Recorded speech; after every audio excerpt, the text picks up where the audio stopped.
Alex Tagliani just disappearing out of screen. The two Minardi cars are also out there. So is the Team Australia's entry of Will Power and Simon Pagenaud. And it'll be quite interesting, Hitch, to see exactly what Sebastian Bourdais gets up to over the course of the next 30, 40, 50 minutes or so. Given that he was up there in terms of the times with the two leading guys of Servia and Power, and of course had his one stripped. It's a 12-turn circuit, 4.47 kilometers, and it's a bumpy ride too. It certainly is. I mean, anytime you come to a street circuit, there's always going to be, it's not going to be the smoothest of surfaces. But here at Surfers Paradise, there are a few corners in particular that have some pretty nasty bumps. And with these Champ cars, they run very low to the ground, very stiff suspension, not much compliance there. So these drivers are really getting tossed around inside the cockpit. Up there at turn 8 and turn 9, you will see them come through the Falcon Tyres turn, and there's quite a big dip in the road as well. It's where we were talking about that incident in the V8 supercars where Rick Kelly came unstuck and Mark Scaife ended up finding him. It's coming up right here.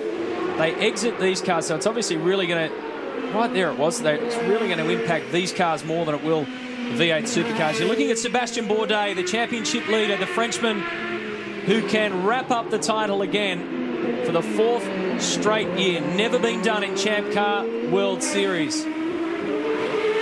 All he effectively has to do is finish 12th or better to have an unbeatable lead going to our next round at Mexico City over Justin Wilson. And despite the fact that he did have that mishap in qualifying yesterday, of course he put it into the wall in the first turn. This is the kind of situation where Sebastian Bourdais really shows why he is a champion. Obviously not the best way to start the weekend. He's had an accident in qualifying.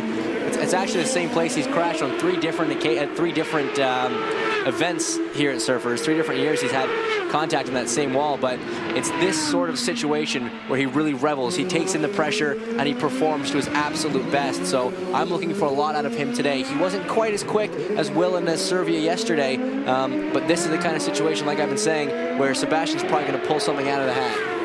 2 men in the 130s yesterday, they were Servia and Power. 2 men in 131s, they were Justin Wilson and Paul Tracy, a man we know very well. And then there were 5 guys in the 132s, including Bourdais, but as I mentioned earlier, he had set a fastest time, a quicker time than that.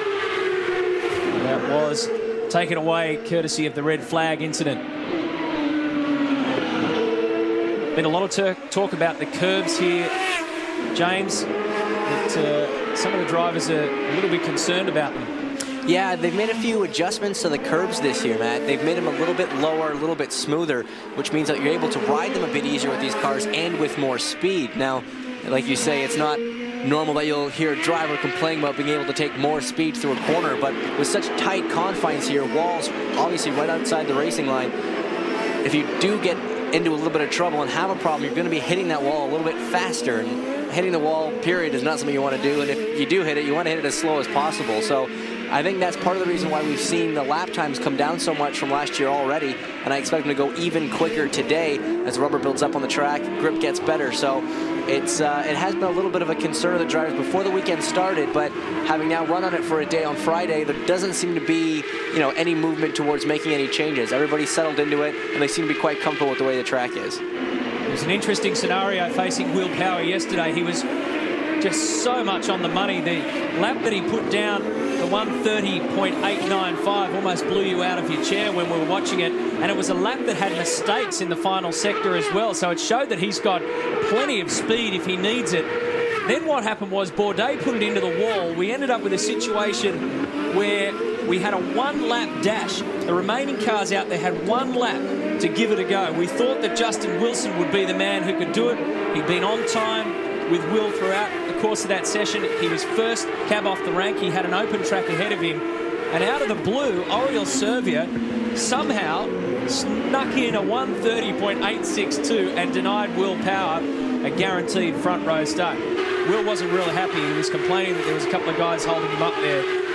Because when he comes to the streets of Surfers, he really means business. He certainly does. He proved that last year coming here for his first time in the Champcar World Series here at Surfers, taking his first ever pole position. I mean, it was a very, very impressive drive from Will. He'd shown speed throughout the year, but it really wasn't until this race he really came into his element and proved just how fast he could be. Like you say, he had that lap, and it did absolutely blow me away. I did not think anybody was going to top that, even if they had another half hour. But Oriel Servia, with a one-lap dash, they came out of the pits, had one lap to warm up, and then they were starting their green flag lap. And I cannot emphasize how difficult a situation that is. There are no tire warmers in the Champcar World Series, so Oriel would have had to try and put heat into those Bridgestone tires on that out lap. And then, with one lap to do it, he just absolutely was fully committed, because this is a very, very committed race course. To be quick, you've got to be brave through these chicanes here, and he just did over one lap. He had no time to build up to it, just nailed the lap. Very, very impressive. Let's take a look at Dan Clark from the Minardi Team USA. He's being trailed on the road here by David Martinez from Forsyth Championship Racing.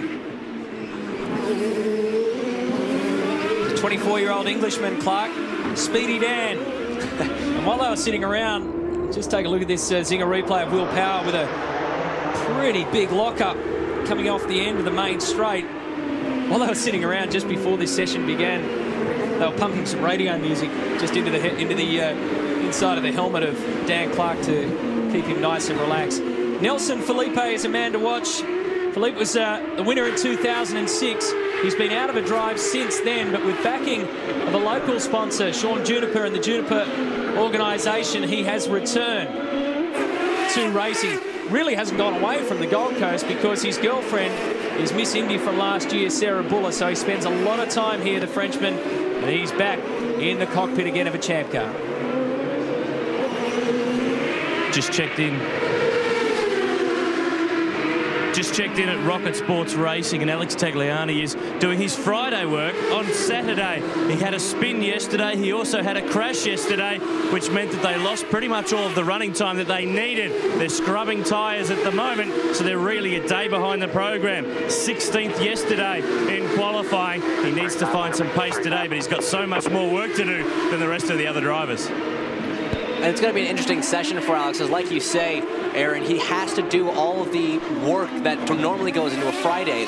Things like that, you said, scrubbing tires, bedding brakes, because, you know, they usually have 3 pit stops in the average Champ car race. You've got to make sure that your tires are at their best. And so for different stints, you'll run different sets of tires, obviously.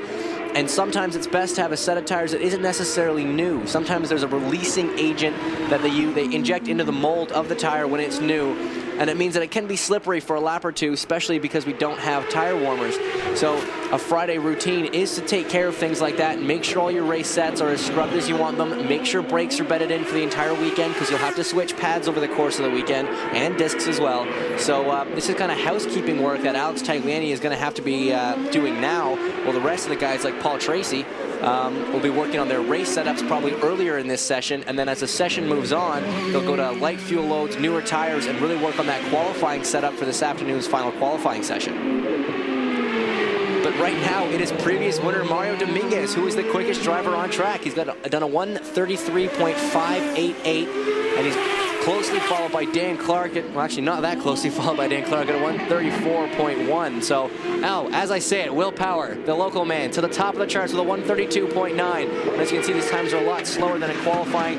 These guys will be doing race setups right now, heavy fuel loads, older tires, and working on long-distance runs.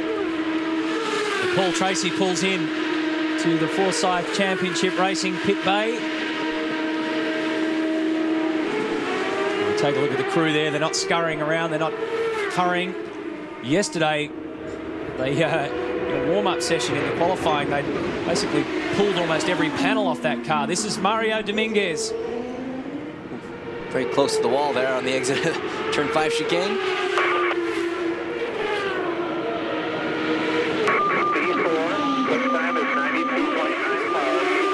Just so committed over those curves there. You can see how much the car is moving, the kind of vibrations and how tossed around these drivers are getting. Incredibly physical to do that. The steering in these cars is very heavy. There's no power steering, and they generate so much downforce that when you're going over these curves, you really have to manhandle these cars. These drivers have to be very physically fit to make a lap around here. Well, I just checked in with PT's camp, and apparently PT, that would be Paul Tracy, is pretty surprised with his first lap. He seems to be pretty happy, which, if you know Paul Tracy, sometimes is not very characteristic. Paul Tracy can be pretty hot under the collar if things don't go his way. So we'll cross our fingers that mood stays right where it is and he continues to have a good session. It'll make life easy for you guys down there at pit lane, won't it? Certainly will, and for all the guys at Foresight Championship Racing as well. And when Paul's in a good mood, he's devastatingly quick. So this could be bad news for all the other competitors. So Will Power's 1:32.918 is the leading time. And our sector times here will show you that Graham Rahal, the rookie from Newman Haas Lanigan, got himself a green box over sector 1, but a red in sector 2. We've got an off onto the exit. Turn 8, I think. That is that one. Provisional pole sitter Oriel Servia as Graham Rahal comes around to complete that lap. Like we said, not quite as quick in the second sector. Quickest overall in the first sector. We'll see. He does end up second, just 2.5 tenths of a second off of Will Power. So very good lap from the young man, who's 18 years old. I talked to Graham Rahal yesterday, who told me that this track is extremely deceptive. When he thinks he's got the speed up, he doesn't. When he thinks he's got the turns right, he doesn't. He said it's been a very difficult and challenging track for him to work through. Well, that 1:33.165 of this man, Graham Rahal's the quickest time he's done over the course of the weekend. He's really found a good setup for this practice session. And what about this man? Oh, he is absolutely flying once more. He's about to raise the bar and lower the times yet again. 1:31.8, a very quick time this early in the session, and probably with the amount of fuel that he has on board. Like I said, early in this practice session, it's 75 minutes long, so they got a lot of time to work through different scenarios, and they'll be doing race preps right now. So very, very good time for Will. He dives straight into the pits, and the Team Australia crew goes to work on that car. Back to Rahal. He's the son of Bobby. He's one of 7 drivers making his debut on this track in his first year of Champcar racing. Nelson Philippe last year was just 20 when he won this race. He became the youngest ever racer at a Champcar event. And that's what Rahal would do if he could lock it away here and keep that streak going as 17 different winners. Nobody, all yours.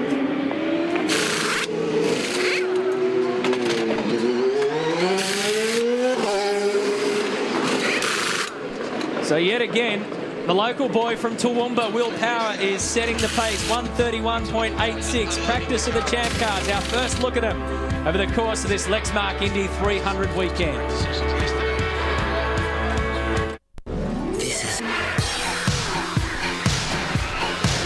It's been a bump and grind session already here at the Lexmark Indy 300. That was Paul Tracy locking it up at turn 1. This is Oriel Servia finding trouble, and so did Catherine Legg down at turn 3. Tried to flick it out of here. Didn't quite make it. She needed to wait for help. Brian Lowell, you're the team general manager for Newman Haas Lanigan Racing. The damage to Sebastian's car yesterday, you've repaired that car. It's back out there today. You're just bedding in brakes at the moment. Yeah, that's right. The damage wasn't too bad. It took a little while to get it fixed. We took off the left side suspension, front and rear, damaged the bodywork underneath the car, so we replaced that. Had to reset everything. I think the guys finished about 10 or 10:30 last night, but car's better than new now.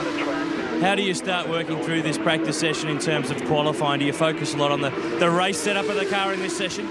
A little bit of both.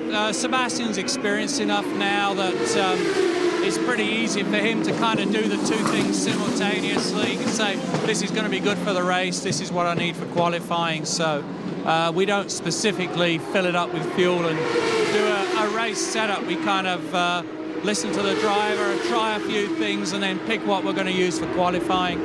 No concerns that he's at the bottom of the time sheets at the moment. There's still quite some time to go. No concern at all. We'll see you there. Thanks, Brian.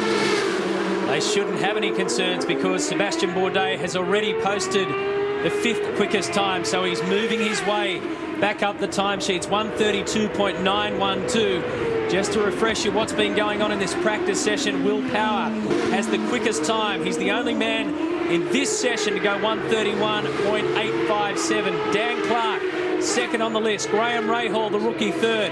Then it's Paul Tracy. And now we find Sebastian Bourdais in fifth. Here is Power back out there. He was waiting for the traffic to clear before he rejoined the circuit. He's looking for a clear lap. A really common complaint down here in pit lane at the moment. A lot of drivers talking about difficulties with brakes, and in particular the brake modulation. A lot of them have come in, a lot of them have locked up tyres and flat spotted them. Paul Tracy flat spotted 2 front tyres earlier on. Just checked in at Team Australia, no problems at all. And as you can see, Will Power, top of the times. There's absolutely no concerns here at the moment. Well, let's check out this lap now from the Australian as he comes down through turn 2. Not using quite as much curb as we've seen him through that section. So heading down now into turn 3. This is where a lot of drivers have been having problems with the brakes. He is all good. Looks like that car is pretty hooked up. I think he's pretty happy with this one. He certainly should be. His season has been a real stellar one. He was the Rookie of the Year last year in the series. He started 2007 with victory in Las Vegas.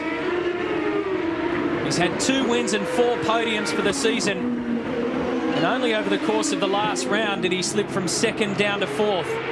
The championship, with Bourdais leading, has Wilson in 2nd.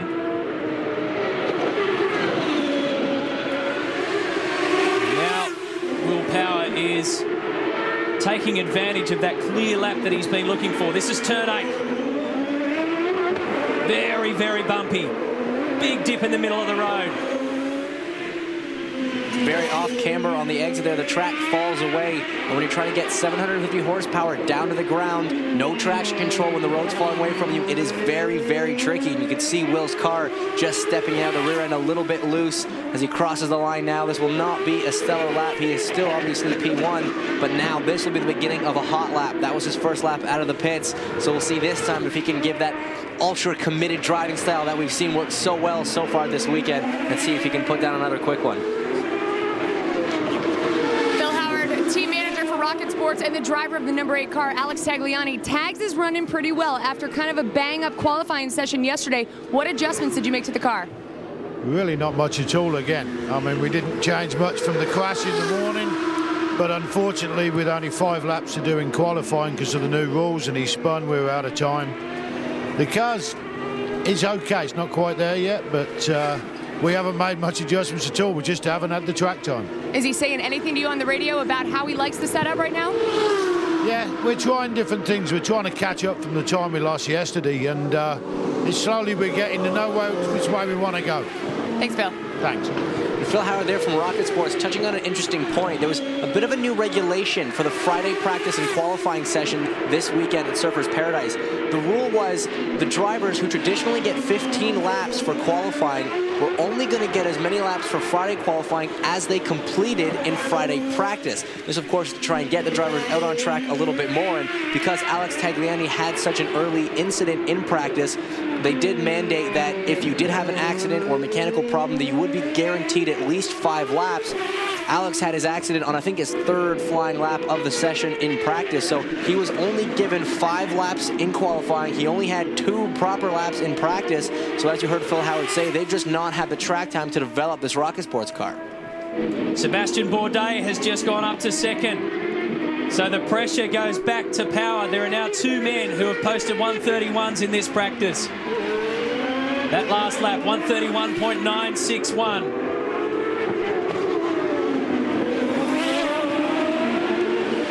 Just remarkable to think you can come back from such a massive bingle in the qualifying yesterday and start to post quick times again. Here is Alex Tagliani,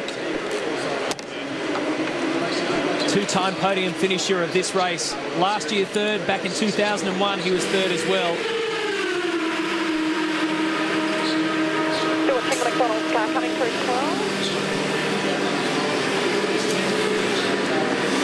Forsyth Championship Racing Team again peeling it apart. All Cosworth engines, turbocharged V8s. All the same chassis, the new DP01 for 2007. So quite a few things have changed for this year.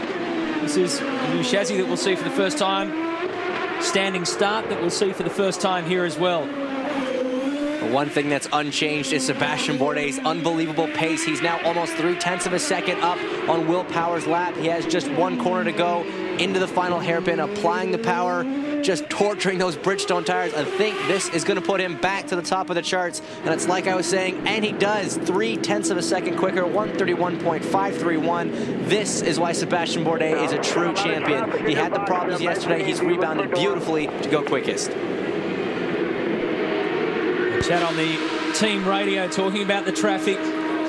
It's just a game of cat and mouse sometimes out there throughout these sessions where you've got to go around, circulate, hold yourself back, wait and wait and wait until you get a clean run. You've got 17 cars who are normally on the track all at the same time, and Bourdais has pieced together a beauty. Simon Pagenaud there in 11th position. The other Team Australia driver won the Atlantic Championship in 2006 for doing so. Got a $2 million bonus, and that helped him get his drive. Well, that was a scary ride.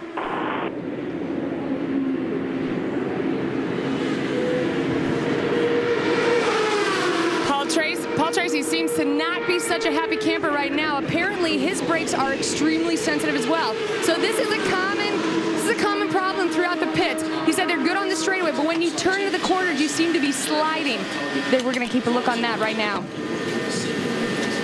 You know, it's different. It seems that all the drivers are complaining of an overall lack of grip on the circuit this morning, and you got to remember that a bunch of other support series are running here this weekend, all of which are not running Bridgestone rubber. So sometimes different rubber compounds do not work well with each other, and these guys will be running on different rubber from different series. So probably by the end of the session, this will start to get a little bit better as they lay down some more of the Bridgestone rubber, but they're going to be facing the exact same problem in qualifying as other cars are going to be on the track between now and then. We're going to try a damper.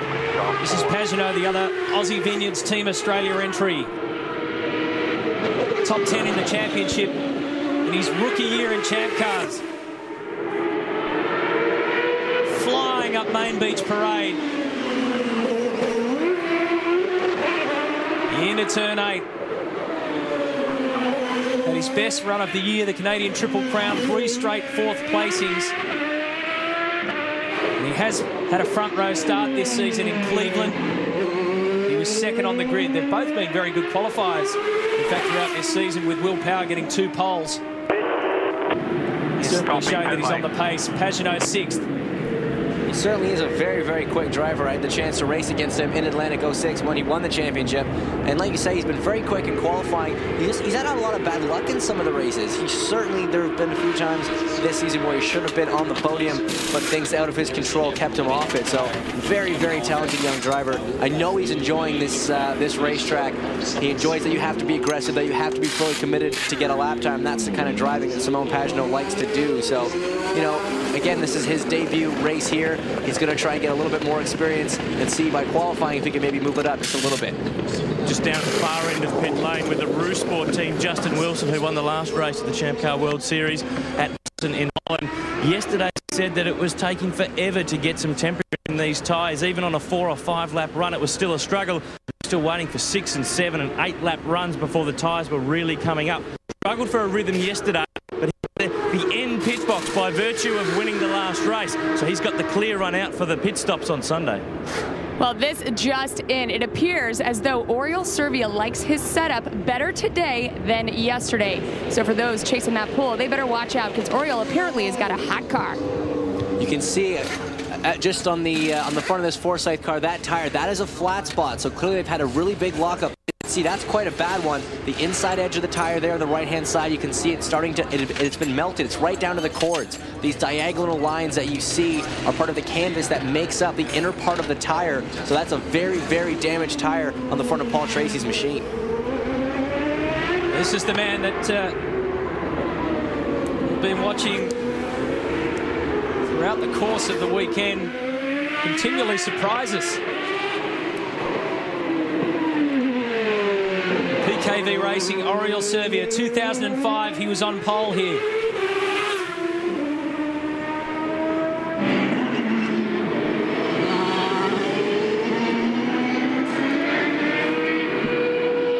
in part owned by Australian Kevin Kalkoven, who is also a part owner of the entire series. A lot of Australian influence in the Champcars, and we pass on our best wishes to Craig Gore, who's sitting at home for this weekend. One of the team owners of Team Australia and a great supporter of this series as well. Hope you enjoy your weekend on the lounge, Craig, and let's hope that your boy can bring it home strong.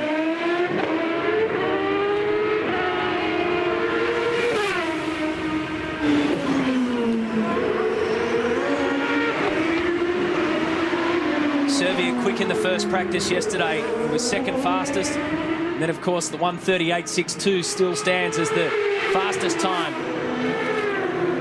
of the weekend so far. And Michelle's words are ominous from pit lane. If he's happier today than he was yesterday, look out. Rest of the field in final qualifying. So much of it in qualifying comes down to getting a clear lap.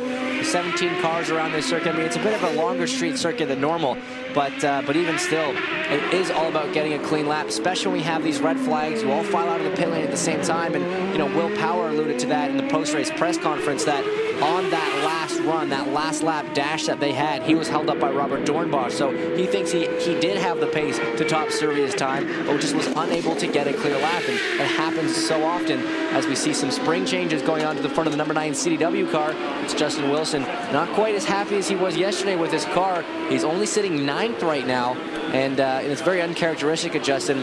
This is certainly, with the speed that we saw to him yesterday, not what we expected him to be. So hopefully he'll be doing some tuning on that car. He'll get something he's a little bit more comfortable with for qualifying. The first part of the championship equation also fell into place a bit yesterday too, with Justin Wilson failing to get the first point available. You do get a point for the fastest qualifier on the Friday. You get another one for the fastest qualifier on the Saturday. Then, of course, he'll be looking for maximum points. He needs the lot to overhaul Sebastian Bourdais, who leads our practice sheet here at the Lexmark Indy 300.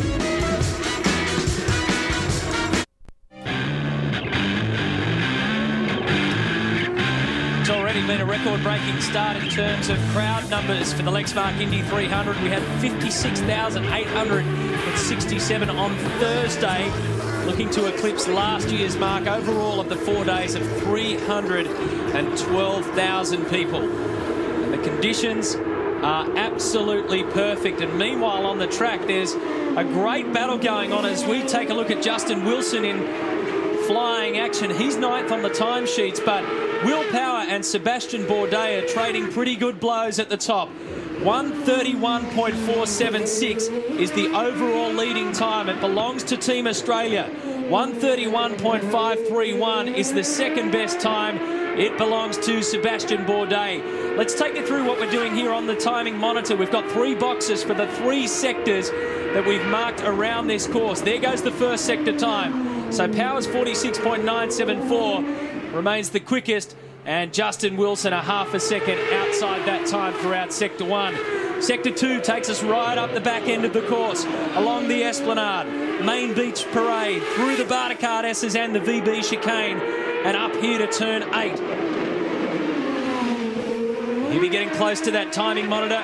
So it was a half a second, it's now 1.5 seconds.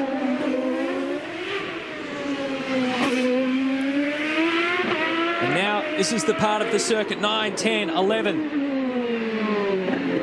Around the Lexmark hairpin at turn 12.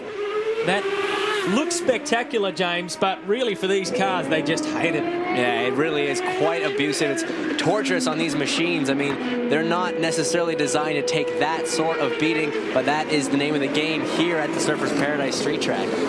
Just checked in at PKV Racing, and Oriel Servia has had 2 problems in the last run. Jimmy Vassar, who's on the radio team, apologised for sending him out in that last run. Sent him out in some traffic. He used a couple of different words there. But Oriel Servia's got a little bit of a problem too. He's just tapping the pit lane speed limit button, which of course is located on the steering wheel, with the palm of his hand. So he's asked the team that that's something they're going to have to work on at the end of this session. Derek Walker, team owner of Team Australia. In Assen, both of your cars were penalized for using the power to pass. I know that you brought it and took it straight to the top to try to get that reverse. It didn't happen. Tell me how that's affected your strategy for this weekend. Well, it means for the first half of the race, we're not going to be doing a heck of a lot of push to pass, that's for sure. We'll be saving it for the end. So it does affect your race somewhat. But hopefully if we can get a good qualifying position, we don't have to rely on push to pass too much. But I just wish the penalty fitted the crime. It's like stealing an orange and getting a life sentence when you take away 50% of our push to pass. But we'll get over it. That's a great analogy, by the way. Thanks a lot. This is an exciting weekend for you guys. Do Will and Simon find that there's a lot of added pressure? Well, you always have a lot of pressure coming here with Team Australia, naturally, but it's pressure we enjoy because this is what it's all about. This is our main event of the year, and we want to do real well. So naturally, these guys care a lot about that. So it's good. We're enjoying it. All right, Derek, best of luck. Thanks a lot. Derek Walker, the man in charge of Team Australia. You hear a lot of the talk as we get closer and closer to race day about push to pass or power to pass. It's a great little part of the Champcar World Series. Effectively, it's a button on the steering wheel. The drivers will activate it. It gives them a boost around about 50 horsepower. They can only use it for a certain amount of time. The time for the entire race that they've got is 75 seconds, and that is counted down automatically from the time they hit it. It's used in an offensive manner and defensive manner. A lot of them will use it right here as they come up this long back straight. Just gives you an extra kick to get past somebody or try and stop somebody from overhauling you. As I mentioned, 75 seconds, and Michelle just touched on it there as Oriel Servia puts down a good sector time. There are 5 drivers who've been penalised for using it at Assen when they were instructed not to. Will Power and Simon Pagenaud, Neil Jani, Bruno Junqueira and Dan Clark will all only have 35 seconds each throughout the course of the race to use their push or power to pass button. Servia looks as though he's backed out of that one. Yeah, he missed the last part of that. To that player's car. Give yourself some space, maybe get another lap. I had some issue with the gearbox. It kept saying I was on number 4. It didn't shift once, very strange. I'm gonna try one more lap. All right, let's go. So you hear some issues there. He was on a very quick lap, the quickest first sector, but then he missed the second part of that chicane there, had to abort the lap. He said, you heard him say that he has a little bit of a problem with the gearbox, the indicator on the dash. So we'll see a replay here of one of the Forsyth cars. Oh no, here comes Oriel Servia now. He gets through first, second, third part, but just misses the final part there. Obviously that lap will then not count had he completed it at speed. So it took decided to just back off, get a bit of a gap to David Martinez in front of him there, and go for another flyer. So we'll see what he's able to do. He was saying that he had the dashboard that's on the steering wheel of these cars gives you a bunch of information. It's kind of it's like the brain of the race car, and it gives a lot of information to the driver through the course of the race or any session. And one of the things it does tell you is the gear that you're in. And apparently what the car was in was not matching up with what was on the dashboard, so just confusing Oriel a little bit there, but he just takes his eyes off the wheel, puts him back on the road. You can ignore that and get on with the job. And Servia and his team decide on one more go. That's where he came unstuck. Turn 7, the VB chicane. It's an electrifying time. 0.2 of a second better. In fact, he's gone better to that stage than he was on the last lap. Around now to sector 2, it's now 6/100ths of a second. This is where power really, really works it well. Servia's going to have to match him in the last sector to get into the 131s and possibly threaten a 130. Down to the final stages. What's the lap? Okay. It's a great one. Pit this time. That is a huge lap from Oriel Servia. He made up 0.2 of a second in that final sector. For the first chicane, it tells me I'm in 4th gear when I am in 6th. It's very strange. It was twice at the same spot. It's Bruno Junqueira. 10-4, you're P1 right now. Also out there, and Servia getting the great news. Yeah, he lost a bit of time in that second sector, really pulled it out in the 3rd sector. So that is a very, very good lap from Oriel Servia. We did hear Michelle say that he was happier with this car today than he was yesterday. So it's kind of strange because already when I am out of third 5. The great Jimmy Vasser in the background there in pit lane. Man who went from pole to victory here in 1996.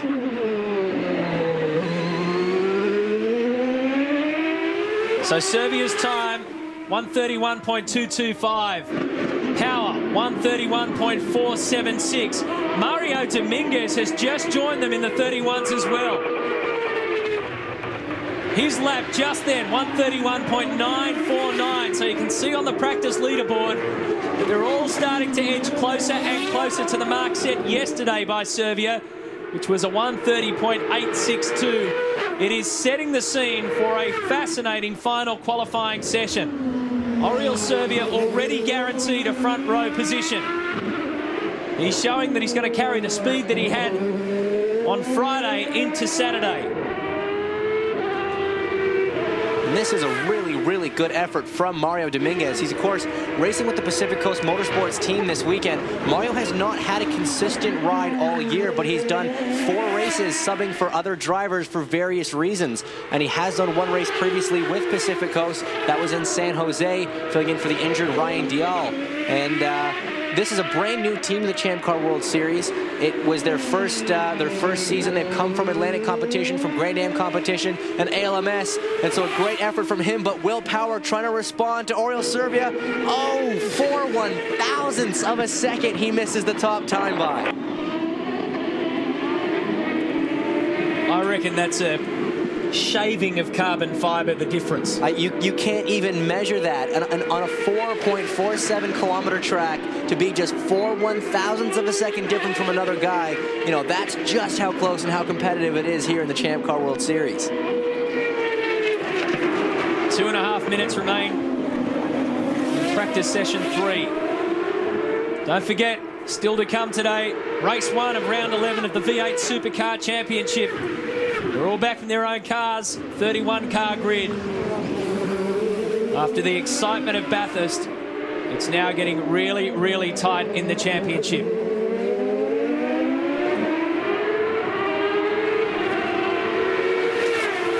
Tagliani's best time is a 132.632. It puts him 8th on the list. Take a look at all the grass there just as they came through that part of the course. Turns 5 and 6. A lot of the shortcuts going on there, James. We've already actually had one red flag situation, because a lot of the shortcuts, whilst it doesn't do any damage, it's just dragging grass onto the circuit, making it way too slippery. They've already had to call a temporary halt to this practice session. Safety crew get out there, blow it all away, do some sweeping, and the cars get back on track. And we're just taking a look now at this man right here. This is Robert Dornbos, the Minardi Team USA driver. He's actually an ex-Formula 1 tester for Red Bull, as Mario Dominguez gets very close to the back of him under braking. We already saw Mario yesterday in qualifying have an incident running into the back of another driver. But Robert's been very quiet this weekend. He's actually 16th out of 17 cars right now. This guy's won 2 races so far this season. He was the championship leader at the midway point in the year. He had 5 podiums rather in the first 6 races. He absolutely came out of the box running, yet he's just really struggled the last few races. We've not seen much of him, and it's very, very surprising for me to see him so far down the timesheets right now. Dornbos is the leading rookie as we come into this round with only 1 round to go in the Champcar World Series. When you think back to 2002, when it was a very different sight for this man, Mario Dominguez. One of the most bizarre races ever. You're on board with Graham Rahal, our Big Pond camera, give you the ultimate ride around the streets of Surfers Paradise. Let's go for a ride with the rookie, the 18-year-old.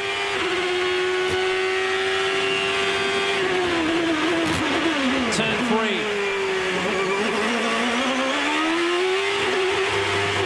Just look at the hand movements to see how bumpy it is as he goes through turn 4.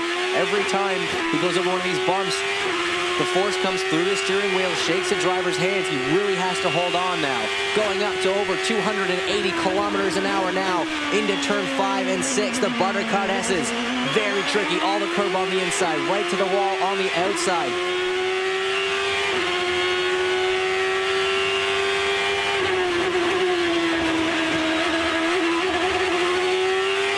Just an incredible section of racetrack.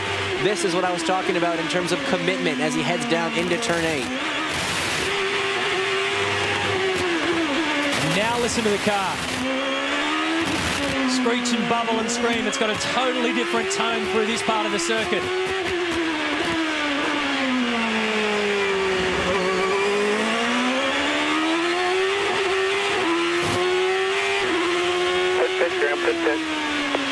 Back onto the main straightaway and pulls into pit lane. Plenty more of that coming your way. We'll have onboard cameras with Will Power, Tagliani, Pagano and Nelson Philippe throughout the course of the weekend. But the practice session is now finished and Oriel Servia again finds himself at the top of the sheets. 131.225. That's great news for Will Power because he has consistently been fast.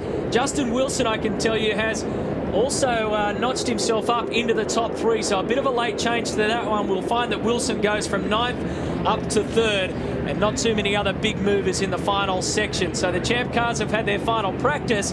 Now all that remains on this Saturday at the Lexmark Indy 300 for these guys is to decide who will get pole. Will it once again be this man, the 26-year-old from Toowoomba, who has his eyes on the biggest prize he can find, the Lexmark Indy 300. Don't forget, we've still got a race to come in the V8 Supercars as well. That's the good news. The bad news is...